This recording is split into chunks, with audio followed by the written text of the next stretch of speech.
القلب إذا عاف، القلب إذا عاف، القلب إذا تسكر عنك، هذه مش مهمة. العيون اللي تشوف ما تصير مهمة. القلب إذا عافك عاف كل شيء فيك.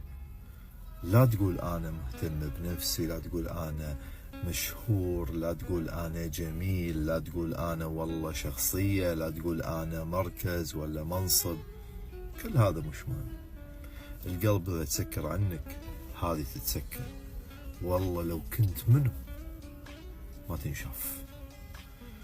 عشان كذي قاعدين نقول احنا اهتموا بأفعالكم أكثر من أشكالكم مع الناس اللي تحبونها. ففعلا خاف من بلوك القلب، لأن البلوكات الثانية تنشال.